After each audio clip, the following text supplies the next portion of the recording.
Well, good morning, everybody, and welcome to today's webinar co-hosted by the Corporate Group. My name is Stephanie Bowes, and I'm the International Business Manager here at the Greater Birmingham Chambers of Commerce. And I'm delighted to welcome a fantastic panel today who will be discussing doing business in the United Arab Emirates. So the webinar is going to last about an hour and 15 minutes today, which will include the Q&A. So if you do have any questions, tips or advice, please pop them into the chat box, and we will try and answer all of your questions. But if we don't get a chance to, please do still send them in to us, and we can obviously speak to the speakers today to get the answers to you during the follow-up. If you have any issues with any technical issues today, Grace is in the background monitoring, so please do pop any issues in the chat box, and again we'll try and support you with that. So obviously it's a really kind of jam-packed agenda. We've got some brilliant speakers, and I'm going to hand over now to Faya Sultan, who is the Account Director and Business Development for the Corporate Business Services, which are part of the Corporate Group, to introduce our speakers today. So Faya, over to you.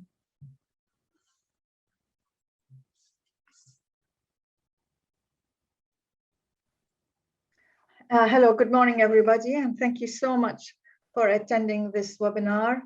First, I'd like to thank the Chamber, and especially Steph and Grace and everybody who has been working on it in the background. And I'd like to introduce myself first. I'm based in London, and I work with the Corporate Group. I'm the reps here in London. I'm available to give free advice to anybody who wants to do business in the UAE or wants to ask any questions related to doing business in the UAE. So please contact me. I will put my details in the chat box, and I will also put everybody else's details, our website and everything else that will be useful to you. So just to introduce the Corporate Group, which is an Emirati holding company. And we've got Ayman Al-Awadi here with us, who is going to speak on behalf of the group. The Corporate Group is a strategic partner with the key government bodies and delivers services related to business setup and business development. We are located near Burj Khalifa and offer incubation center, product distribution, and various other services such as business development, etc. So just to introduce our speakers, our first speaker is Ibrahim Al-Ahli, who is the Director of Investment Promotion Division at the Dubai FDI, which is the Foreign Investment Promotion Agency in the Department of Economic Development in the Dubai government.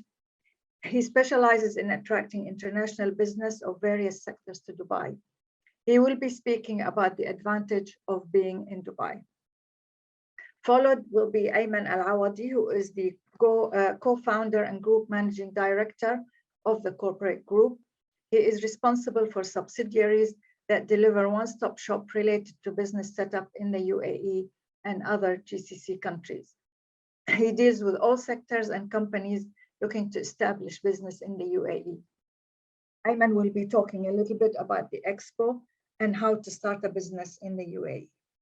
Then followed by James Bernard, who is the regional representative in Europe of the Dubai Multi-Commodities Center, which is referred to as the DMCC. He started with the DMCC in 2006 and drives the development of DMCC Crypto Center, among other activities.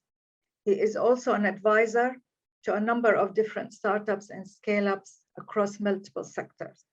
He will be introducing the benefits of the free zone. All three that I've mentioned already, I have worked with many, many years, and I have known them for over 10 years. They're all very nice guys anyway. And last but not least is John Atkins, who is the Managing Director of GA Productions, which specializes in event production and management. He has organized various events in the UAE. He will speak about his work experience in the UAE, and he's kindly joining us. And thank you so much, John, as well, for being part of this group.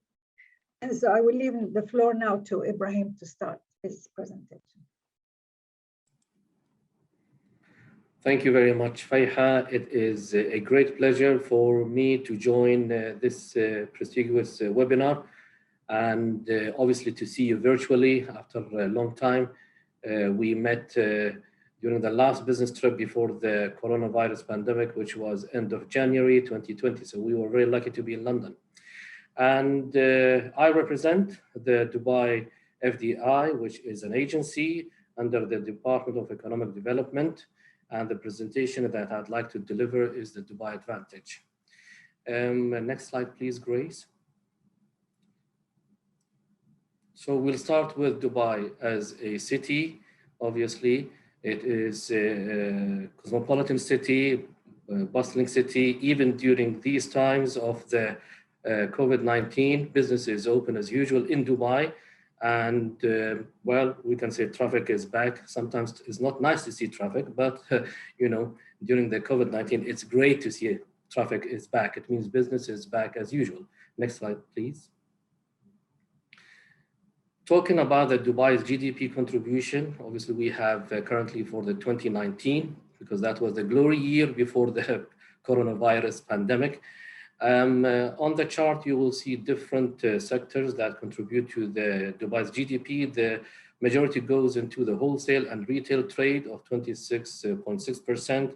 That is followed by the storage and transportation, almost 13%, and almost 10% in the financial and insurance activity. So you would see here on the chart, there is no dependency on the GDP for the oil and gas. It is only 2%. Next slide, please. Next is here just to talk about the number of visitors or tourists who visited Dubai. You would obviously see the drop in 2020. 2019, we had 16.73 million visitors stayed in hotels and hotel apartments. And we were still lucky for the 2020 as Dubai compared to different cities around the world, having 5.5 million visitors, because I think the first 3 months, we were very lucky, or the first quarter of 2020, because business was still as usual, tourists were coming, and then it dropped down because of the closure and restrictions and so on. However, back to 2021, for the first 6 months, we reached 2.5 million visitors, and we are looking forward to see more of visitors coming for the Expo 2020 starting soon. Next slide, please. Next is Dubai as the gateway. Next slide, please. We will showcase that we are the gateway to the Arabian Gulf, the Middle East. We are the perfect gateway to the continent of Africa and the Indian subcontinent. So to grab all of these markets, it means within 5 hours radius, if you travel from Dubai, you reach 2.4 billion consumers. That also adds the CIS markets, which are very important markets for companies who want to expand from Dubai, such as in Kazakhstan, Azerbaijan, Uzbekistan, and the rest. But we can say we are already connected to the UK. United Kingdom is the most important market for Dubai. It is in the top 5 for the investments inflow into Dubai, and also the trading and the import-export. So UK has always been very, very important market to us.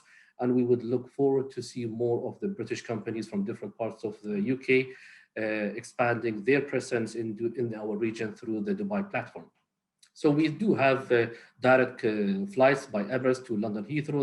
They are almost back with the 5 flights. It used to be 10 flights a day, but 5 flights is very good with A380s. And there are flights to Birmingham and Manchester, as well as Glasgow. Next slide, please. Here is the trade of Dubai. Obviously, the Jebel Ali port, which is the largest man-made port in the world and the largest port between Rotterdam and Singapore, handles 22.4 million TEUs. That's its capacity. It's very much linked to the Dubai South. That's the second airport, which is located very nearby to the Jebel Ali port. It's the first world's aerotropolis, targeting 220 million passengers, up to 2030, with high number of volume in the cargo movement. Next slide, please. Aviation and connectivity. Dubai is the hub for the aviation in the whole of this region and the shipping hub. Of course, we have still managed to have the flights back. Lots of international airlines are coming back, flying to Dubai. Emirates is doing very well, connecting now to almost 90% of its routes and destinations, and it will continue to complete the rest of them by end of this year. Of course, 211.9 million aircraft movements happened last year in 2020, which is very good. Next slide, please. So we will talk here about Dubai being the hub, as I mentioned, is the hub for the aviation and the logistics and the shipping. Next slide, please. And also we will be hosting the Expo 2020. Of course, it was supposed to be held last year in October. Because of the COVID-19, it had to be taken a decision to postpone it to this year. So it will start on 1st of October for the duration of 6 months up to 31st of March next year. And the theme is Connecting Minds, Creating the Future. The whole site is ready to be opened by 1st of October, with the sub-themes being mobility, the sustainability and opportunity. UK itself will have one of the best pavilions, if not the best, because it will showcase their know-how and their expertise in different themes that they are going to showcase. So we are expecting 25 million visitors to the Expo during the 6 months from the local market, the region, and from different parts of the world. And we are very happy to be in the amber signal by the UK government. So it means British citizens can travel to Dubai and enjoy the Expo 2020. Next slide, please. So here, just little statistics on the aviation and connectivity. 2019, the glory year, I could say, is that we had 88 million passengers went through the airport, and that was the busiest airport in the world. However, in 2020, because of the lockdowns, border closures, and despite the COVID-19, we had still 26.2 million passengers went through the airport. So still Dubai Airport was the #1 busiest airport, even during the 2020. Next slide, please. Infrastructure. Of course, Dubai is having a fantastic infrastructure with the different modes of transportation within the city to make it easy for the commuters to maneuver. As you can see here, the metro. Next slide, please. And here we will give you some statistics. 346 million public transport passengers still went through the 2020. Actually, last year, the lockdown for ourselves was only 2.5 months. And then we gradually went back to business, like to 25%, then 50, then 75. And now we are really 100% back to business in the hotels and shopping centers, our government offices, companies, everything, restaurants, all is open. So just to say about the metro, it's the longest driverless metro in the world of 90 kilometers currently, but the plan is to have it to 421 kilometers by year 2030, and it will link the city to the site of Expo 2020. Next slide, please.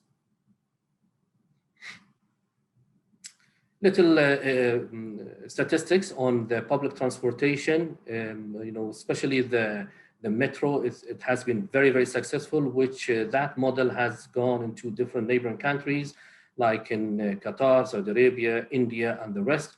And we are having UK companies who are supporting the maintenance and everything for the metro. Next slide, please. Dubai is a smart city, so most, if not all, really, up to 95% of our activities, formalities are all online within the Department of Economic Development. Next slide, please. So the smart government, which is now a smart digital government, mandate is to make Dubai the happiest city on earth. 100% of all government transactions has to be paperless by end of this year, which our department is already achieved that, and over 130 initiatives launched by Smart Dubai since its inception in 2014. Next slide, please. The Dubai blockchain strategy is for Dubai to be the first blockchain-powered government driving the future economy. So this is really going to be the world's first ever government to actually execute all sorts of applicable transactions, especially financial transactions, to be secured, and used blockchain technology by last year, and that is already achieved. So we thought it's good to mention that for many, many companies who would support this initiative. Next slide, please. On the information technology, open data law is very important. It has been enacted in 2015 to improve accessibility of data and also to encourage the innovation and entrepreneurship in smart services. Actually, this presentation of Dubai Advantage can be shared and will be shared by the organizers at the Birmingham Chamber of Commerce to all of the audience. So that's for the information. 4.8 billion US dollars in technology, Internet of the Doing Things, contributed to Dubai's economy last year, having 17 million active mobile subscription by March this year, which the population of UAE is only 9.8 million. Next slide, please. The artificial intelligence, AI, the UAE government mandate is to add into its economy by 2035, 182 billion US dollars. The artificial intelligence will impact 15 different sectors across the country. However, these are the most important sectors are, of course, the financial service, $37 billion, and then followed by the healthcare sector. And now really with the COVID-19, health sector has been very, very important. Lots of companies from different parts of the world are coming to Dubai to showcase their new technology. And then followed by transport storage segment, $19 billion, because Dubai is the logistics hub for the whole of this region. Next slide, please. Green technology, very nice picture. Lots of greenery, as you can see in Dubai, actually, with the different buildings. This is a beautiful area of the Dubai Marina. Next slide, please. I'd like to share some of the statistics on and information on the green technology is for Dubai to be the regional leadership positioned in the development of a green economy. 13.7 billion US dollars is to be invested in 5,000 megawatt in the Sheikh Mohammed bin Rashid Al Maktoum solar plant. This is by 2030, and 60% natural reserves and rural natural areas in Dubai by 2040. Next slide, please. Here is the Shams Dubai, means in Arabic Dubai sun. We've got plenty of sun here. Dubai Electricity and Water Authority, DEWA, has its first in the region to introduce the net metering for the solar power generation. And that is a plus 105% double of the green and recreational areas by the year 2040. Next slide, please. The Dubai Clean Energy Strategy up to 2050. Last year, we have achieved 7% for the renewable energy. That was the target. And by 2030, it should be 25% achieved. By 2050 is 75%. That's by the Dubai government. Next slide, please. The Federal Science, Technology, and the Innovation Policy of Dubai government is really, we are having an 82 billion US dollars pool that will be contributed in different sectors. I think I'm still waiting for some info and statistics to showcase. Yes, here it's coming. We are targeting 40% increase in the knowledge workers by the end of this year. So this was the 82 billion pool. You would see here the majority goes into both the clean energy, $34 billion plus $20 billion in the energy, renewable energy. So if companies are into these two areas, it's very, very important to showcase their know-how and knowledge and expertise in our region through Dubai's platform. And then that is followed by aviation, R&D, and manufacturing, 11 billion, with the $5.5 billion US dollars in the space sector investments. Next slide, please. The manufacturing sector, this will be the final slide from my side. Next slide, Grace. Here, obviously, there's a 19 billion US dollars bank credit to the United Arab Emirates industrial sector, 190% growth. That is over the 10 years. Targeting to be a global platform for the knowledge-based, sustainable, and innovative industries. And next slide, it will showcase the sectors that mostly we are targeting is 6 industrial sectors. Aerospace, once again, because we are the aviation hub of the region, maritime, pharmaceuticals and medical equipment, aluminum and fabricated metals with fast-moving consumable goods, and the machinery and equipment.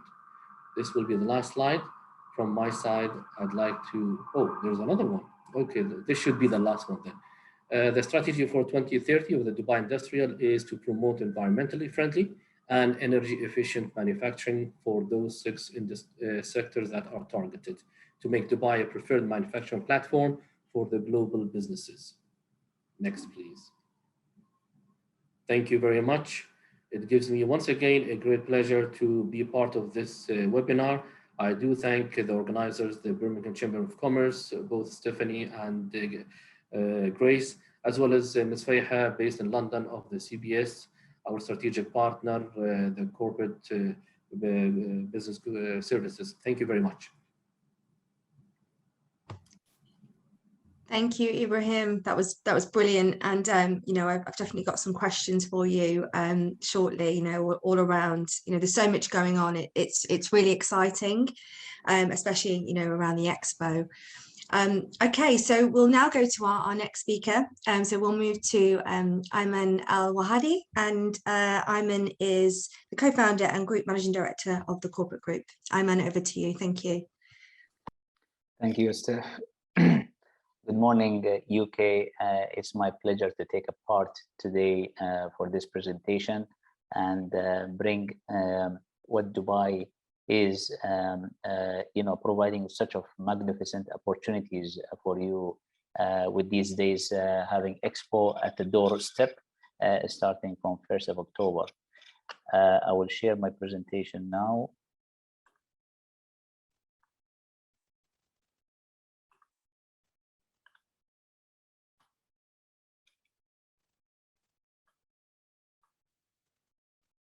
Okay. Second. All right. So having Expo coming starting on 1st of October, I would like to drill down some of details and share facts about it of what you know initially Ibrahim, my colleague Ibrahim, has shared with you. Starting from 1st of October, ending 31st of March, open 7 days a week from 10 a.m. to 12 midnight on Saturday to Wednesday, and then from 10 a.m. to 2 past midnight, Thursday and Fridays. There are 3 main entry gates of each thematic district. The first one is sustainability, which is the district, the most advanced technology would be showcased. Opportunity, which is basically visitors will see and interact with people who are renowned people internationally who are behind building the future. And mobility, visitors will experience how mobility is going to be essential in our life as a future outlook. Dubai Metro Red Line, it's going to extend its path and have a direct stopover in front of the main entrance of the Expo site. So therefore, it will be very convenient for the guests, visitors to visit the site. You can plan your visit ahead of time, map your journey throughout all the country pavilions and the facilities of Expo through Expo 2020 app that is going to be released soon at the end of this month. At this moment, I have checked; it's not yet in the store, in the app store, but soon it will be released. Expo site, it is a 4.4 square kilometers of area that has dedicated highways, exits, streets around it. If I put it into perspective of size, it would be around equal to 600 football or soccer field in terms of size. There are 192 countries to take part in Expo. Some of them they are having their own dedicated country pavilions, and for the first time, Expo having this much of country pavilions being dedicated, and then also the number of participating countries are the most in the history of Expo so far. A glimpse of the Expo site, just to familiarize yourself of what you would be expecting for those visitors who are planning to visit or planned already their journey to visit Dubai, is that the M is where is the metro station, and the moment you get off from the metro station, you will see a plaza building where it is going to be the convention center of Dubai World Trade Center, as the expansion exhibition area beside what it is already we have in the heart of Dubai city. There are three districts, as you can see: sustainability, opportunity, and mobility. And Al Wasl Plaza it's basically the center side of the petals that you are seeing, where it will be hosting the world's largest 360-degree projection in one place. And the UK Pavilion is actually in the Opportunity District. Highlights on the UK Pavilion. UK Pavilion is located in the Opportunity District. UK's participation theme this time is Innovating for a Shared Future. It's inspired by Stephen Hawkins and designed by S. Devlin, who is a design stage and architecture. There are 8 major themes, with each one displayed during a given week of the Expo calendar. These are going to tap on it soon now, and each week there will be a dedicated summit or conference, business focused workshops, and international speakers, young people and university leaders coming and pitching for ideas, for discussions and establishing dialogue. These topics are distributed on 8 subject matters. What will we wear? How will we create? How will we travel? And how will we learn? How we will live in the future? How we will thrive? What will we eat in the future as part of food security and food innovation? And how will we advance? The UK Pavilion is actually featuring a restaurant called 1851 or 1851, which is resembling to the first time Expo was established or held in UK. Now, going down to the layer of incorporating your business in Dubai, to know more about business regulations and taxation regimes that is available in the UAE, so that you are aware of how to do business and certain regulations to be aware of in the mainland and free zones. There are 2 jurisdictions in Dubai and in UAE in general. It's the mainland and the free zones. In the free zones, we have non-regulated free zones such as DMCC, in which my colleague James, he will be highlighting more details about what DMCC has to offer. And then there are some other who are regulated free zones, which is especially for financial services, such as Dubai International Financial Center and Abu Dhabi Global Market. These are having their own regulatory bodies, such as DFSA, which goes for DIFC, and FSRA, which goes for ADGM. In the mainland, you have the regulating bodies to issue your mainland licenses of companies are called Department of Economic Development, and also your business will be regulated through Immigration Department, who are in conjunction with Ministry of Human Resources, will be issuing the residency permits and the residency visas for the people who are going to be part of these establishments in the UAE and doing business in Dubai and the UAE. And there are other government organizations who would be part of your regulatory bodies to govern your business depending on nature of your business activities, and these are classified as a local and federal governments. Applicable taxes in the UAE, in fact, we have value-added tax as a 5%.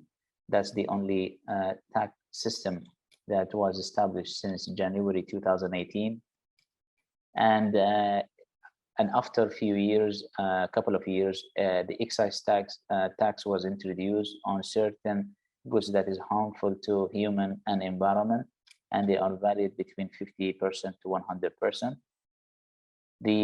There is no corporate tax or income tax except on very minor industry or selective industries in terms of being foreign banks and foreign oil companies. Other than that, the VAT as a tax is the only tax being practiced. UAE for the landscape and business operation, we have organized for you certain information that it will determine for you the legal structures available for you to consider when it comes to setting up your company. A foreign investor can conduct business in the UAE as per the following legal entity structures. You either could incorporate a local entity being a single shareholder, which is going to be called sole establishment, or a multi-shareholder, which is going to be called as a limited liability company or a civil company if it is a professional license. Registering a branch or representative office of a foreign company, which requires further approvals and registration with Ministry of Economy. And establishing free zone entity, it is similar scope very much to what the mainland is in terms of single owner and multi-owner. And also not forgetting that you could establish your operation and business through appointment of commercial agency agreement in which you would be given exclusivity distributionship right to a local agent, and he will exercise his duties of distribution in the UAE. There are many residency options in the UAE lately with the new laws and enhancements of visa reform. Some of them are the 10-year golden visa, which is applicable for long-term investor visa. We have also property investor visa for those who are owning properties. Retirement visa, this is a recent addition which was launched end of last year. Partner visa, which is basically they call it the investor visa when you become an equity owner or shareholder of a company in the mainland.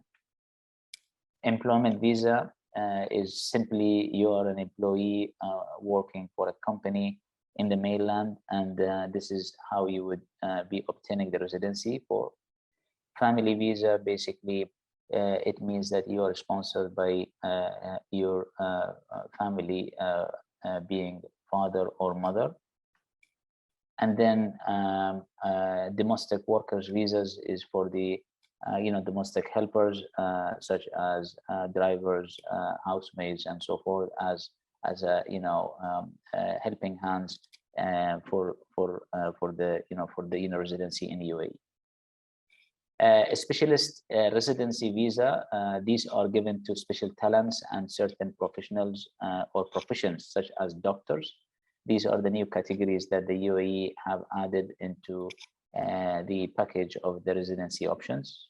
And finally, but not least, student visas who are able to study in a wide range of school systems and the universities in Dubai and UAE. Some of updates would like to highlight from our office that is going to be really attractive for you to be part of it is that UAE has introduced the recent changes, which is a major change in the limited liability company legal structure, in which today you can own a license in the mainland with full foreign ownership, whether a single owner LLC or multi-owner LLC. And you have a wide range of trading and industrial activities that you can tap on, which yesterday in the past it was not available, and you had to involve a local partner. So we could assist you on these setups if you would like to attend to it. The projects of the 50 is basically serious developments of economic projects UAE government has rolled out recently to celebrate for next year or to celebrate for the upcoming periods whereby UAE will have its Jubilee 50-year celebration as a national day since inception, 1971. And the first batches of such a program, it is the Green Visa, whereby the Green Visa means that you could sponsor without being attached to a company. So it will be a self-sponsorship scheme. Freelancers Visa, there will be enhancement or major enhancement for the freelancer visas, whereby it will cover both people who are residing in UAE and people who are outside of UAE, and they are delivering their services from outside. There is also the new data law, which will protect the privacy of the individuals and international companies when they are doing business through digital media or digital means, and therefore it will help establishing effective digital trade throughout this law and framework around it. 100 programmers every day, as per my colleague Ibrahim from Dubai FDI, he has highlighted on the blockchain and AI subject matters, which is important element of and pillars of the Dubai government initiatives. Therefore, there will be significant need of coding people and developers to take part and establish these platforms to activate AI and blockchain initiatives. 10 by 10 program is basically increasing 10% of UAE export to largest or to top 10 global markets, and one of them is actually UK, and therefore the UAE is focusing to increase its exporting capabilities within those 10 countries, which UK is part of it. Operation 300 billion, basically it's a new initiative to increase the current GDP of industrial sector contributing to the UAE GDP from 133 billion dirham to 333 billion dirham, and this is definitely will boost the technology 4.0, or what is called industry 4.0, in which AI, blockchain, 3D printing, and all technologies related to enhancements of the industry 3.0 to go to 4.0. So therefore, UAE will bring lots of programs and initiatives to endorse the growth and boost of this one. Residents to get 180-day grace period after their end of employment visa, and the common practice since ages, it was 30 days notice, or 30 days where the terminated employee or departing employee is actually leaving the UAE, but now he has up to 6 months to navigate in the UAE market to secure his position for a new job opportunity. And this is really big relief for everybody who are living as a resident and seeking for job opportunities there. Extension of children's age limit on parents' residency from 18 years old to 25. So this is also another initiative or a new policy being introduced under the Green Visa, in which it will help lots of families who are living in UAE, whereby their children has reached to the age of 18 and they cannot longer be sponsored by their parents, but now they have the luxury to avail a great benefit that the UAE government is introducing, which is up to 25 years. TCG expansion is in Saudi by end of November or maybe by mid of November, and this is another opportunity that we would like to bring to our UK business communities and members of Birmingham Chambers, where they could tap on Saudi market through our facilities and resources being deployed there. Don't forget to follow us for our webinars and social media. And I believe this is my last slide. Thank you for watching.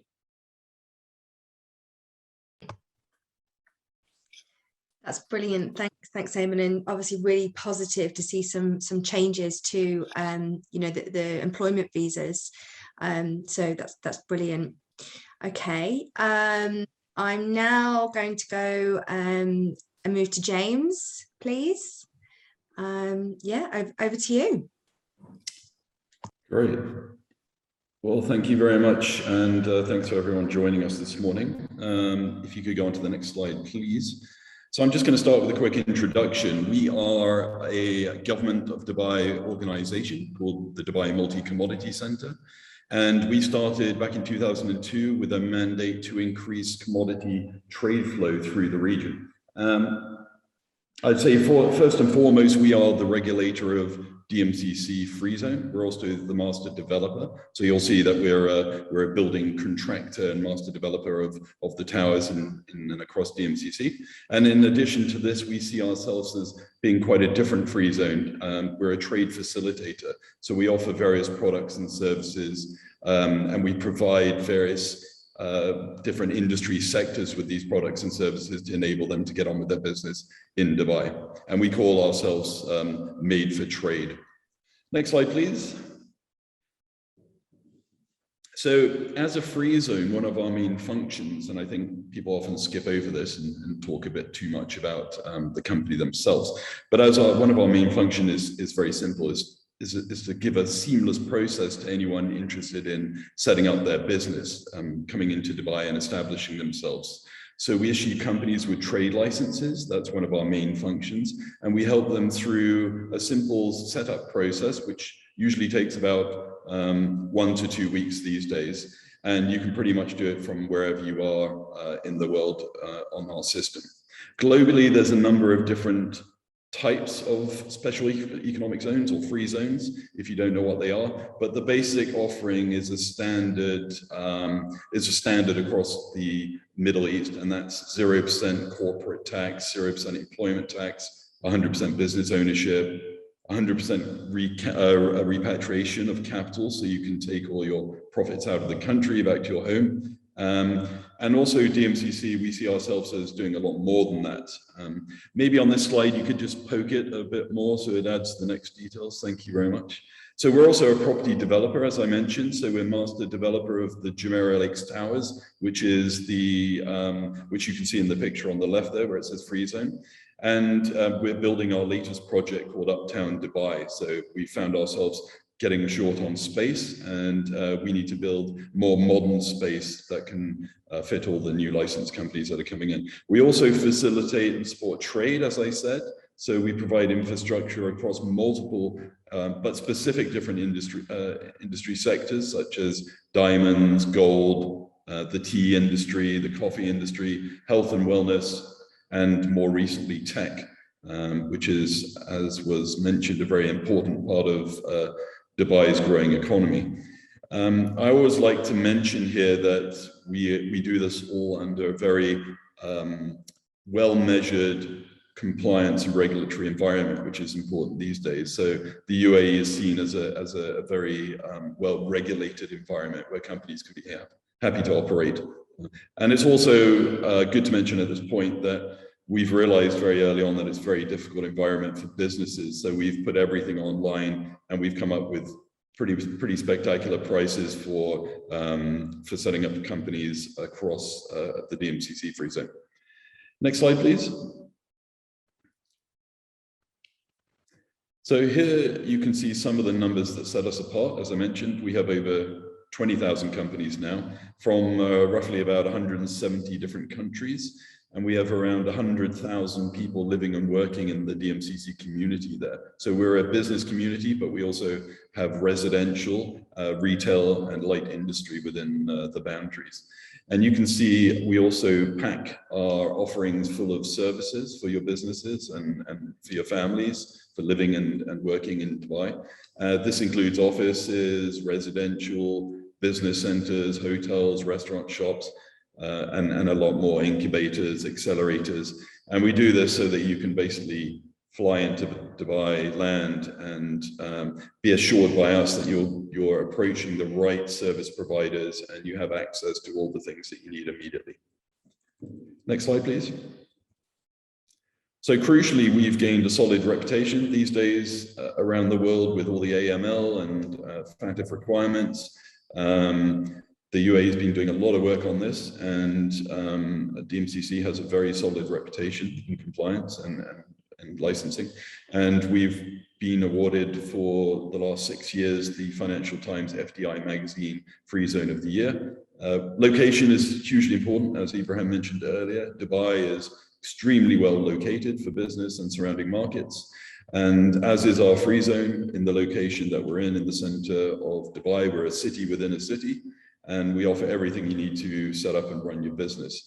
As I mentioned, DMCC offers a lot more than a standard global free zone. We have a wide range of innovative products.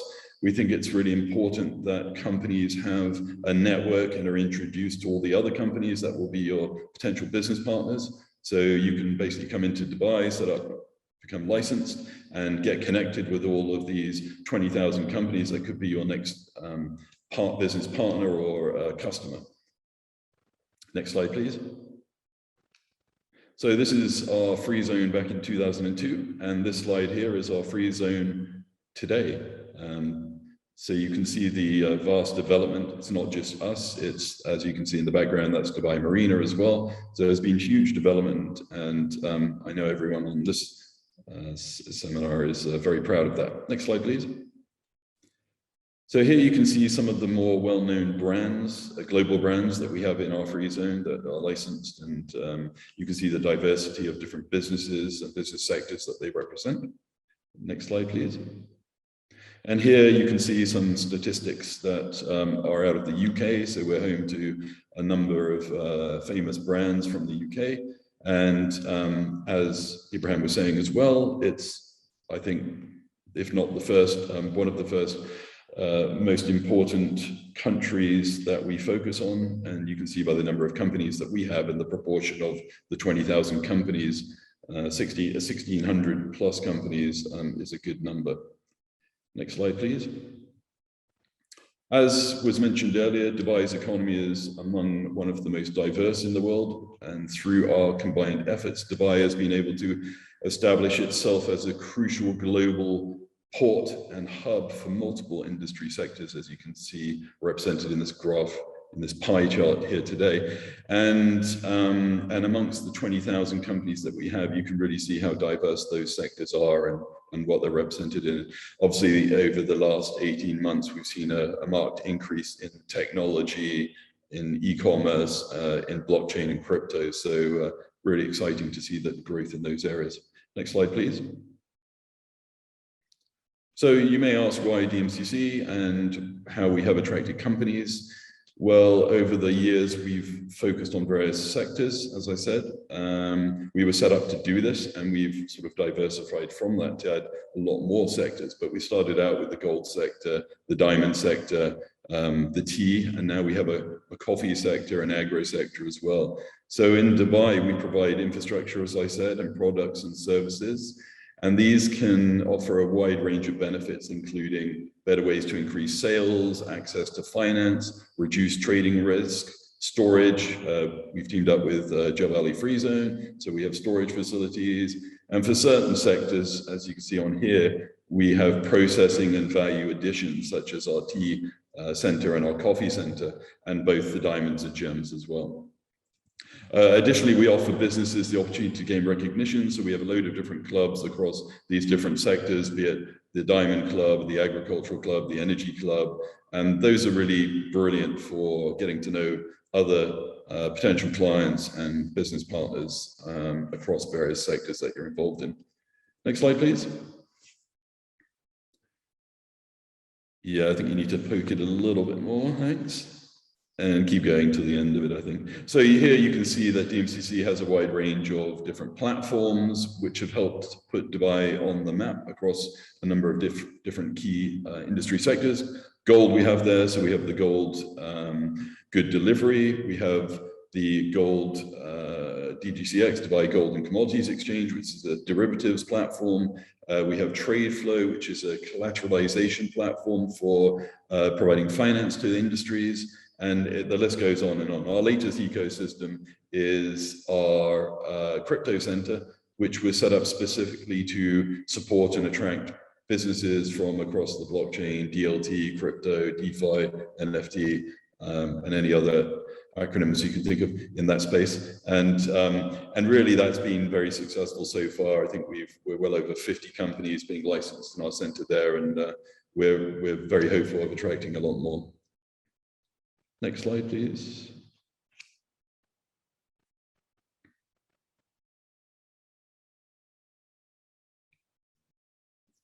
So that's just a bit about the award I mentioned earlier, which we're very proud of. And I think with the next slide, that wraps me up, and I look forward to any questions that you may have. Thank you very much. Brilliant, James, thank you. And congratulations on your awards. But it's great to see so many diverse sectors and obviously so much growth of businesses within the region. So we'll come back to you shortly for some questions. So last but not least, I'd now like to introduce John Atkins. And John is a long-standing member of us here at the Greater Birmingham Chambers of Commerce and has a vast experience of working around and in the Middle East on lots of different events and exhibitions. But yeah, so John, over to you. Thank you. Hi everybody. Quick thanks from me to the Greater Birmingham Chamber and the corporate group for inviting me to participate in the webinar and provide some real life experience of working in Dubai and the region. My background is I spent 15 years in the music business as a freelance tour and production manager, and I'm now in my 22nd year of delivering major events and special projects all around the world. I've been working in Dubai and the wider Middle East region since around 2008. Initially via the UK business, and then I took the plunge in 2015 to set up an official LLC called World Class Events, established Residency in the UAE, and until obviously recent COVID times, the business was buoyant.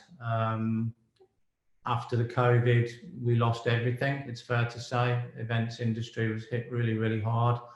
And now I'm focused more on Commonwealth Games Birmingham contracts, which is where I am now, and established on this business until the end of 2022. I love the UAE. I love its ambition. I love its enthusiasm. I love the self-belief. It gets under your skin. I can remember when I first went there chatting to a local Emirati about, when Dubai said it was going to start its own airline. People laughed. They literally laughed. Well, they're not laughing now, are they? Emirates is clearly the best airline in the world. We had some conversations around the Hyperloop, which I find fascinating. hosting Expo. You never would have believed that, and it just goes on. More specifically in our industry, it's fair to say, I think in the late 90s specifically, Dubai was almost seen as a dumping ground for like technology that was no longer required in the UK and other markets. And when we look at it now, I mean, it was a frontier market, I think then, in similarly to how the KSA is now in terms of events. But it's matured into the most successful and the most dynamic sector within the events industry, and a lot of the world's best talent is now based there in Dubai. We also found that as soon as we got a footprint in Dubai, it just opened up the rest of the region. It's such a fantastic place to base yourself for business in the wider GCC area. We've worked extensively in Abu Dhabi, we've worked in Bahrain and Kuwait, we're into Saudi. And those opportunities wouldn't have existed if I hadn't taken that initial plunge. I mean, in terms of our scope and our brief, the level of ambition in Dubai, as you can imagine, is enormous. And, there's some of the creative briefs that I've had to try and make sense of and deliver within budget are outlandish at best. But that's what we love about it. That's what I love about it. There's no limit to that creative thought or to that level of ambition. But it's our job. We specialize in production technology and operational delivery solutions. We build models, we introduce processes, we build teams to make those visions into a reality. But each activation, everything that we do, is only ever as good as its moving parts. So the human resource that we bring in and the supply chain that we build to deliver these events, it actually touches so many other sectors and disciplines. Construction, there's a temporary structure, a temporary building, a stage, a marquee or a pavilion on everything we do that needs fitting out, it needs scenic. There's technical solutions on everything we do, if that's lighting or video, audio, special effects, immersive and digital experiences now, virtual reality, augmented reality, mixed reality. None of this works unless you've got power and IT and networking, and there's HVAC. The pillars of successful major event delivery: transportation, communication, security, hospitality and F&B is all part of everything we do. That's staffing, resource, and all of these sub-industries, if you like, around what was originally just one person's idea, have helped to develop the skills, I think, within the UAE, the growth of the UAE. And that's something that we're very proud of and something I've lived over the last 13 years. There's also a destination management piece in everything that we do. There's a money shot in everything that we do, whether that's on the front cover of the local paper, or it's on the TV shot, or it's on social media. Dubai wants the eyes of the world upon it, and it certainly will have that with Expo.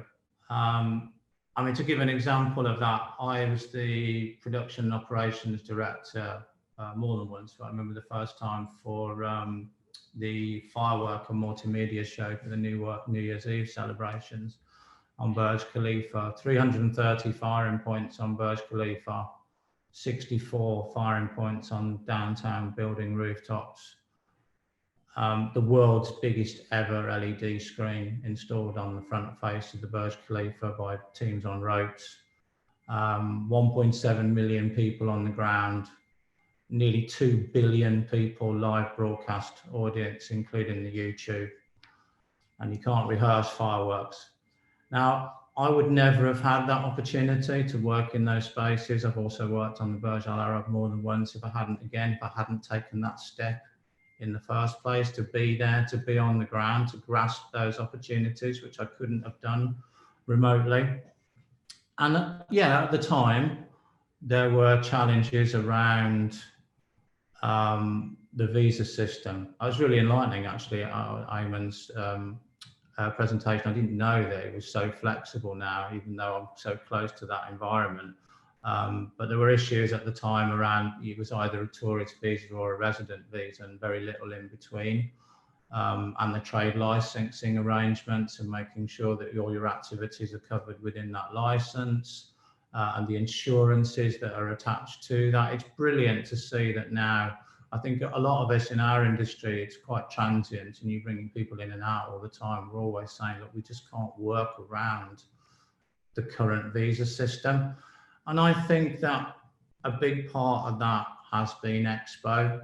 I think it's amazing for Dubai. I think it's amazing for our industry. And in a similar way to what London 2012 did for us, it literally raised the standards of our industry just in one event. And the level of training, the level of education, the level of experience that everybody gained from that was enormous. And I do think that Expo will be exactly the same. I went to the soft opening of the sustainability pavilion, and it actually blew me away. It's incredible. It's such a shame for me personally that it was moved, because we were looking at lots and lots of opportunities at Expo before COVID, and obviously now I've kind of had to make a choice between Expo and Birmingham.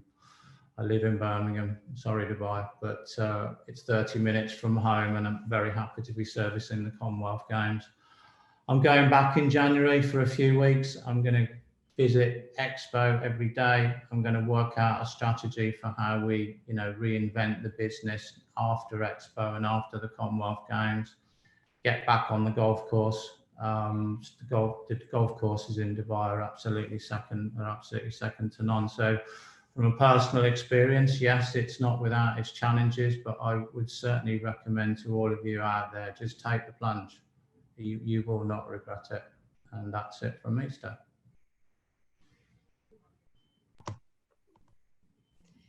Thanks, John. Really insightful, really helpful, and agree with you. Dubai, the UAE has so much ambition, and I think, like you said about the Commonwealth Games, it's around the corner for us, and I think Dubai as a region, we can really learn from them. But no, absolutely brilliant. And again, we'll kind of come back to you with some questions shortly. So thank you to all the speakers. Some really great pieces of information there for everyone to kind of think about, take away.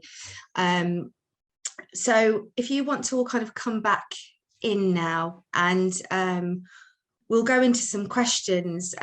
We have had a few, and I guess to start with,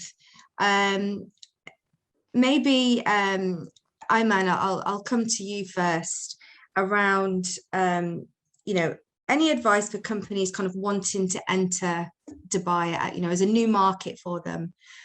What kind of advice would you give a business? Why should they choose Dubai, or the UAE over another country? We'll just kick off with that. All right. Yes, a very important question for the group of startups and corporates alike. Both of them are sitting on the same boat in terms of market entry approach, taking the right decision. Basically, we have seen an exercise which is, I feel myself, it's a healthy exercise where people, they would come over to UAE and Dubai in particular, for example, and understand the landscape of opportunity, interact with different business networking events that is available in UAE, understanding who's who in the market, especially if they are first comers. We have tons of great exhibitions and trade shows happening in the UAE. Dubai, by far, it is market leader for MICE operation, meeting, incentives, conferences, and entertainment. And John, he's very much aware of that industry, and that's why he was operating in UAE, in Dubai in particular. So therefore, participating in these, and also British Business Group, for example, they are quite active in the UAE and in Dubai throughout their different networking platforms. in which we are also member of the BBG. So they get the UK companies connected to the local market, and we provide. We are happy to receive any member of Birmingham Chamber to explain the landscape for them. It's quite fascinating because in Dubai, it has a two competing legal system to choose from. You have the free zone, engagement, and you have the mainland engagement. And now there are more sort of, incentives and facilitations is available in the mainland throughout the removal mandate of local partner, and then many different activities have been brought into into the equation, such as DMCC cryptocurrency center, which I have visited, and it is really superb infrastructure. Especially you are on the 54th floor and you have a very nice view of Dubai.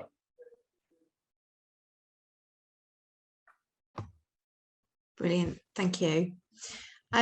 Okay, so we have had a question come through in the chat box. I think we'll kind of aim this at James. So they're asking, so they're a fintech crypto startup in the UK and obviously looking to expand their offices. Can you maybe talk about the advantages and benefits of setting up a limited company or a branch, within the scope of fintech and crypto? Yeah, sure. Interesting sector. It's a sector that the world is still a little bit confused about, and every country is trying to find the right regulatory environment for these types of companies. And it does depend what kind of business you're doing in that sector. But more recently, the Securities and Commodities Authority, which is a UAE financial regulator for the mainland, but also for DMCC, they came out and issued crypto asset regulations. So that covers quite a lot of different activities. And we're still waiting for that to go live with license activities from DMCC. But not everything is in need of regulation. So in our crypto center that Ayman mentioned, we have a lot of companies who are doing tech work. They're involved in software development. They are the startups of this industry, and eventually they will move into sort of having platforms, and maybe some of them required to be regulated, but not by far. Dubai doesn't look at it in a sort of strict manner. They look at what the industry sector needs and they bring that to the table. So the crypto center itself, we welcome all different types of company from across a lot of different tech, mainly blockchain, crypto, DeFi, the NFT space, but we also welcome companies into our other incubators and accelerators like Google for Startups that we have, called Astra Labs in our free zone. They're a tech accelerator that have put through about 200 companies now, and I raised over $1 billion. So yeah, there's something for everyone, and that's not just in DMCC, that's throughout the UAE. Fantastic, thank you. And hopefully that's answered Hareth's question. Okay, so Ibrahim, I'm going to come over to you now and kind of ask you more around the Expo and your particular focus, for anyone that is still thinking about attending. Yeah, can you kind of elaborate a bit more on your specific focus? Yes, Steph, actually, I think this will be the perfect platform for different companies working on different sectors to attend, to network, to see the know-how, to see where the world is going into the future in those three different themes. And this definitely, even though still, around the world, the COVID-19 is surrounded by different countries with some restrictions. However, the pavilions, this will be the biggest number of country pavilions for the Expo's history. And this will be the first mega show that you can say open for business and visitors during the COVID-19. And at the same time, we've already started our exhibitions. So currently this week, we are having the Big Five show. This is all to do with the construction and materials and so on. That started, and the GITEX exhibition on the technologies happening in October, WETEX on the electricity, water, solar energy, and renewable energy. That exhibition is happening. So we are really back to business, and we would love to see lots of companies from different parts of the world that they can showcase their know-how, their services, and network during this perfect time. And the great news is that you can enter into the doors of Expo 2020 without taking a PCR test, and it doesn't matter whether you have taken a vaccine or not. So, I mean, it's just to ease. That's what we want. Dubai is a place to easy to do business and easy to maneuver and easy access to the Expo. So we just concluded a couple of days ago a fantastic webinar talking all about the opportunities during the Expo 2020 period with the Israeli community and the government of the Ministry of Foreign Affairs and our partners in Israel, and lots of people attended, and they are just fascinated because they will also have a pavilion. So just imagine, the number of pavilions that you would be visiting. You will have Expo 2020 passport. It's a yellow color passport because of the color of the Expo that you can then get it stamped from every pavilion that you visit as a souvenir. So yeah, opportunities will be really great, and we look really forward to see you all, as well as John. Come back and do let us know when you're here during your visit in the first 2 weeks of January. We would love to see you. That's fantastic. Thanks, Ibrahim. And like you said, I know it's obviously an amber status at the moment. Who knows what could change, more positive, but it's great to understand the ease of, coming into Dubai. Fantastic. And also, I think we have a bit of a connection, because I know that the Queen's Baton Relay will start from October from Birmingham, obviously around the Commonwealth Games. And I do believe it's going to pass through the Expo during the same time. So yeah, be brilliant. Okay, so just kind of switching back to kind of opportunities that are maybe available for investments for startups and companies now. I don't know if any of you can maybe touch on that. Where would you signal people to go to? Where can they find this type of information now to get things moving? If anyone wants to jump in on that. I will take a part on this one. Thanks. So when it comes to investments for startups, there are a number of opportunities out there where the British business communities they can tap on, especially the startups. UAE, especially in the DIFC, for example, you would have a growing number of venture capitalists and private equity firm, angel investors. They are all established in these jurisdictions, along with the mainland jurisdiction of Dubai. So these are one group of people that you could approach to, and then find out your journey with them. There are other group of opportunities that can be also tap onto, which is government grants when it comes to ICT, when it comes to, for example, there is Sheikh Mohammed Rashid Fund, which is for the Innovation Fund, that is available for both UAE, Emiratis, and expat. There are also programs that we have successfully deployed French company as a startup under the program of Future Foundation, Dubai Future Foundation, FDD. Basically, what they do is that they bring the challenges of the Dubai governments on a platform in which the startups they would bid for their solutions to overcome these challenges of Dubai government departments.